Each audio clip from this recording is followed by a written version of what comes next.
अस्सलाम वालेकुम, मैं हूं अरबाब जहांगीर। आप देख रहे हैं मेरा यूट्यूब चैनल। उम्मीद है तमाम देखने वाले खैरियत से होंगे। और जनाब इस वीडियो में the legend of Maula Jatt के कुछ बहुत ही इंटरेस्टिंग रिकॉर्ड्स मैं आपको बताऊंगा, जो नए रिकॉर्ड इसने कायम किए हैं। आज इस मूवी का 20वां दिन मुकम्मल हो चुका है, बल्कि 21वां दिन आज मुकम्मल हो चुका है जनाब।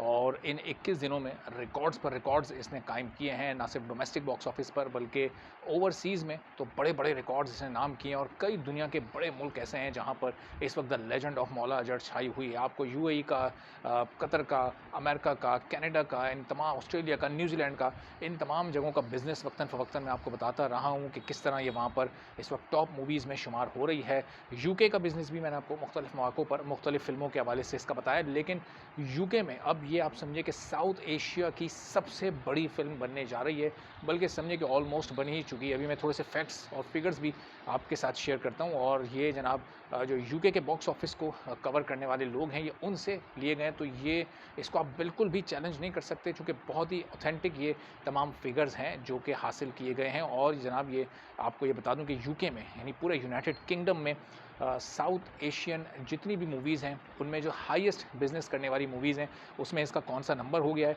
और कितने दिन में जनाब ये टॉप पर आ जाएगी। तो थोड़े से ज़रा आपके साथ फिगर्स भी शेयर करता हूँ। फिर जनाब पाकिस्तान में जो इसने 21वें दिन बिज़नेस किया है और अब सिनेपैक्स में लगने के बाद कितना इसमें बूस्ट आया है, कितना ये आगे बढ़ रही है और कितनी तेज़ी के साथ अब ये 200 करोड़ की जानिब जा रही है, ये भी मैं आपको बताऊंगा। और फिर एक्सपेक्टेड है कि ये इस वीकेंड पर अपना 200 करोड़ का मार्क शायद ओवरऑल ओवरसीज़ को मिलाकर क्रॉस कर जाए। और पाकिस्तान की तो ये ज़ाहिर हाईएस्ट क्रॉसिंग फ़िल्म आप समझें कि इस वक्त पाकिस्तान में भी और ओवरसीज़ भी बन ही चुकी है। अब इसको कोई नहीं रोक सकता मज़ीद कामयाबियाँ हासिल करने से, जब तक कि कोई और बड़ी रिलीज़ जैसे कि ज़र्रार आ रही है वो नहीं आ जाती। लेकिन अब देखना है कि उसकी प्रमोशन कैसी होती है और फिर उसका कंटेंट कैसा होता है। और फिर ज़ाहिर है फ़िल्म देखने के बाद ही अंदाज़ा होगा कि कितनी उसमें कितना स्पार्क है, कितनी कैपेसिटी है, कैसा उसका वर्ड ऑफ माउथ आता है, कैसे रिव्यूज़ आते हैं लोगों के देखने के बाद, और फिर वो कितना टफ टाइम मौला जट को देती है। तो जनाब Maula Jatt best south Asian movie बनने जा रही है यूके में। ये फिगर्स मैं आपके सामने रखता हूँ, जो टॉप 5 मूवीज़ हैं साउथ एशियन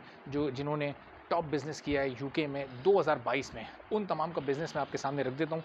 हम सबसे पहले नंबर 5 से शुरू करते हैं जनाब। नंबर 5 पे आरआरआर, जिससे का मैंने आपको 2 दिन पहले 3 दिन पहले मैंने आपको बताया था। सिर्फ 17 दिन में the legend of Maula Jatt ने यूके में इसको पीछे छोड़ा था। उसका ह्यूज बजट है जनाब, ये कोई 550 करोड़ से बनने वाली फ़िल्म है। 5 ज़बानों में ये पूरी दुनिया में रिलीज़ हुई।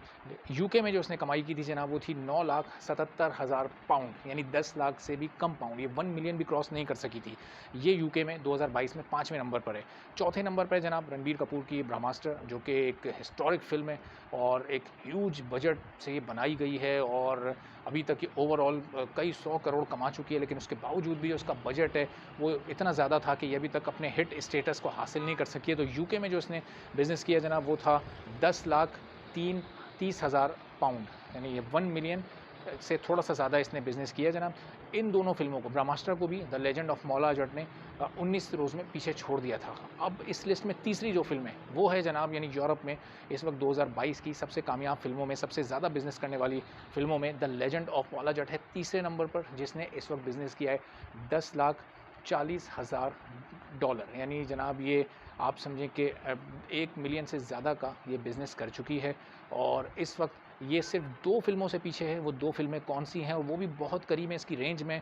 एक फ़िल्म को इसी वीकेंड पर ही पीछे छोड़ देगी और एक फ़िल्म को पीछे छोड़ने के लिए इसे तकरीबन 10 से 15 रोज़ और दरकार होंगे, और ये इन दोनों फ़िल्मों को यकीनी तौर पर पीछे छोड़ देगी। तो जनाब नंबर 2 पर जो है केजीएफ चैप्टर 2, बॉलीवुड की फ़िल्म, ये भी कई ज़बानों में रिलीज़ हुई। ब्रह्मास्त्र भी 5 ज़बानों में रिलीज़ हुई थी और केजीएफ चैप्टर 2 भी बहुत बड़ी हिट रही बॉलीवुड की। लेकिन अब अनकरीब ये the legend of Maula Jatt से यूरोप में पीछे रह जाएगी, क्योंकि इसका जो बिज़नेस है वो है जनाब 10,11,000 dollar, 1.11 million pound, sorry pound, ये पाउंड की बात हो रही है, चूँकि यूके की बात हो रही है तो ये पाउंड में ज़ाहिर है, वहाँ तो फ़िल्में कमाई करती हैं, करेंसी वहाँ की पाउंड है।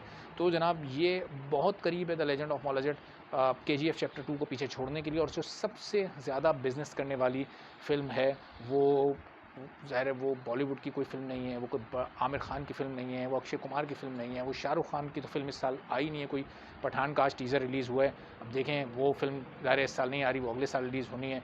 तो जनाब क्या उसका रिस्पॉन्स आता है, कैसे उसके रिव्यूज़ आते हैं, वो आने वाले दिनों में पता चलेगा। तो जो यूके में इस वक्त सबसे ज़्यादा बिज़नेस करने वाली साउथ एशियन फ़िल्म है जनाब वो है पोनियन सेल्वन वन, जिसने बिज़नेस किया है 10,34,000 पाउंड का, यानी 1.34 मिलियन पाउंड्स ये अब तक यूके से कमा चुकी है और ये सबसे बड़ी इस वक्त यूके की फ़िल्म है।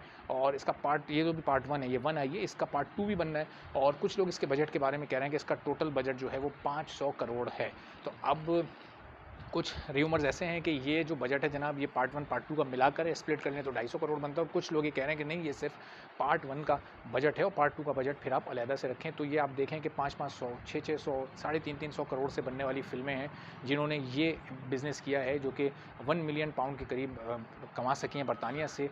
और उसके मुकाबले पे, और चारों ये जनाब फ़िल्मों का ताल्लुक भारत से है, चारों भारतीय फ़िल्में। और उसके मुकाबले पे आप देखें द लेजेंड ऑफ मौलाजट जो इस वक्त इस लिस्ट में नंबर 3 पर है, सिर्फ 50 करोड़ का बजट, और क्या उसने बिज़नेस किया। और अनकरीब इन दोनों फ़िल्मों को वो पीछे छोड़ने वाली है। और 25 तारीख जब तक आती है, जब तक ज़र्रार रिलीज़ होती है, उससे पहले यकीनी तौर पर ये दोनों फ़िल्में द लेजेंड ऑफ मौलाजट से पीछे रह जाएंगी, चूँकि जो इस वक्त उसका एक क्रेज़ बना हुआ है, जो पेस उसका बना हुआ है, ग्राफ बहुत तेज़ी के साथ ऊपर जा रहा है। और एक और अच्छी खबर, पाकिस्तान में तो सिनेप्लेक्स ने उसको स्क्रीन कर ही दिया है, अमेरिका में अब 4 नवंबर से, यानी जो परसों 4 नवंबर आएगा फ्राइडे से, उसकी स्क्रीन्स को 70 प्लस मोर स्क्रीन्स पर अब ये लगाई जा रही है, यानी इतनी ज़्यादा इसकी डिमांड है। और अनकरीब अमेरिका के जो रिज़ल्ट हैं 2022 के, वो भी मैं आपसे शेयर करूंगा, ताकि यूके की तरह आप देख लें कि अमेरिका में भी इसने किस तरह से तमाम साउथ एशियन फ़िल्मों को और इंडियन फिल्म्स को पीछे छोड़ा है। तो ये जनाब पाकिस्तान में जो इस वक्त इसकी कामयाबियों का सिलसिला है वो भी जारी है, ओवरसीज़ में भी भरपूर कामयाबियाँ हासिल कर रही है।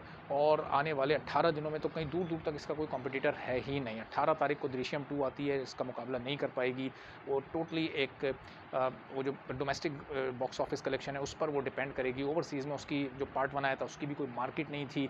ज़र्रार का हमें देखना होगा कितनी बड़ी रिलीज़ होती है, प्रमोशंस किस हद तक आगे जाती हैं, मार्केटिंग पर वो लोग और प्रमोशन पर कितना पैसा लगाते हैं, वो भी एक बड़े बजट की फ़िल्म है। द लेजेंड ऑफ मौलाजट के बाद जो पाकिस्तान की दूसरी महंगी तरीन फ़िल्म है वो ज़र्रार ही है। और जिस वक्त ज़र्रार शूट हो रही थी और जब इसकी रिलीज़ होनी थी, तो उस वक्त ये अगर अपने टाइम पर रिलीज़ होती तो पाकिस्तान की सबसे महंगी फ़िल्म होती। लेकिन द लेजेंड ऑफ मौलाजट पहले रिलीज़ हो गई, ज़र्रार बहुत सारी वजूहात की बिना पर देर से रिलीज़ हुई, इसलिए अब उसका बजट में नंबर 2 हो गया है। उसके साथ टिच बटन भी रिलीज़ होनी है, लेकिन ज़ाहिर है कि उसका इतना ज़्यादा कोई इस वक्त उसकी बातें नहीं हो रही, क्योंकि उसकी कास्ट। और फिर अच्छा, फवाद खान की एक और फिल्म जनाब मनी बैक गारंटी, जो कि वो भी चंद महीनों में आने वाली है, और उसमें फिर आप फवाद खान के साथ वसीम अकरम और मिकाल हसन और बहुत सारी और स्टार, जावेद शेख और बड़ी स्टार कास्ट को देखेंगे। तो उस फ़िल्म का ट्रेलर और उससे मुतालिक भी आगे आने वाले दिनों में आपसे गुफ्तगू होगी, चूँकि अब ज़रा उस पर भी हम बात करेंगे कि उसकी रिलीज़ फवाद खान जबकि मौला जट के तौर पर, एक ब्रांड के तौर पर अब पूरी दुनिया में मशहूर हो गए हैं, तो ये हिट ब्रांड कितना फ़ायदा पहुँचाएगा जो फवाद खान की आने वाली मूवीज़ हैं, और ख़ास तौर पर मनी बैक गारंटी को, चूँकि उसमें वसीम अकरम पहली बार किसी फ़िल्म में एज़ एक्टर काम कर रहे हैं, तो ये भी बड़ा इंटरेस्टिंग होगा। उसमें वसीम अकरम की परफॉर्मेंस भी देखना, उनकी वाइफ शनीरा भी उसमें मौजूद हैं, तो उसकी स्टोरी और क्या कितने वो धमाके कर सकती है, कितने रिकॉर्ड कायम कर सकती है, उससे मुताल्लिक आने वाली वीडियोज़ में भी आपको अपडेट करेंगे। अगर आप चैनल पर नहीं है, चैनल ज़रूर सब्सक्राइब कर लें और बेल आइकॉन भी दबा दें, ताकि तमाम वीडियोज़ आप तक भी फ़ौरन पहुँचती रहें। इजाज़त दीजिए, अगली वीडियो में फिर इंशाल्लाह मज़ीद द लेजेंड ऑफ मौलाजट के इंटरेस्टिंग फैक्ट्स के साथ और कुछ उसके नए रिकॉर्ड्स के साथ फिर आपकी खिदमत में हाज़िर होंगे। इजाज़त दीजिए, अल्लाह हाफ़िज़।